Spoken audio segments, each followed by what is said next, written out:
You have been writing Python for years, maybe months. Maybe you just finished a boot camp and you think you know the deal. But Python is like an iceberg. Most people only see the tip, and the stuff underneath, that is where it gets genuinely weird. So let us start at the surface and work our way down. All the way on the top, we have something that's maybe pretty known.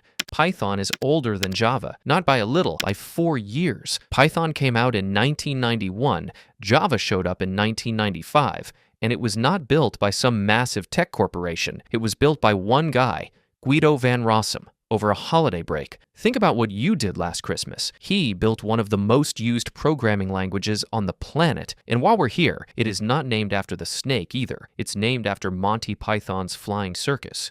Guido was a fan. That is also why the official docs use spam and eggs as variable names instead of x and y. Here's one you can test right now. Type true plus true plus true in your terminal. Python says 3, because true is literally just the integer 1. You can do math with them. Should you? Probably not. Can you? Absolutely. Now going a level deeper. Python has an else clause on for loops and while loops. It runs only if the loop finished without hitting a break. So instead of creating a flag variable to track whether you found something in a list, you just use loop else. It's cleaner, more intentional, and reads like English once you know what it does. Here's one that makes Python feel elegant. In most languages, checking if a number is between 1 and 10 requires 2 conditions joined with an AND operator. In Python, you just write 1 less than x less than 10. That is valid Python. It evaluates exactly like you would read it on paper. The Walrus operator, :equals, introduced in Python 3.8.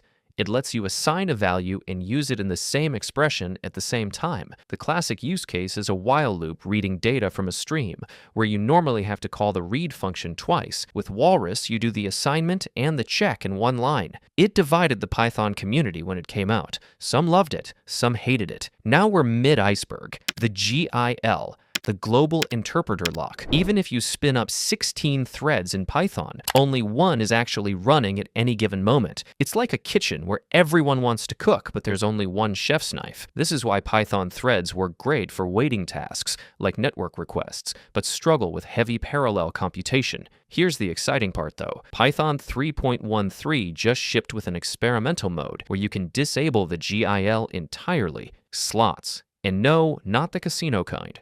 By default, every Python object stores its attributes in a hidden dictionary, flexible but memory heavy. Define slots and list exactly which attributes your object will ever have, and Python skips the dictionary entirely. The memory savings when you're creating millions of objects can be dramatic. Collections.counter. This one has been in the standard library since Python 2.7, and most devs have never opened it. How many times have you written a loop to count how many times each item appears in a list? Empty dict, loop, check if key exists, increment.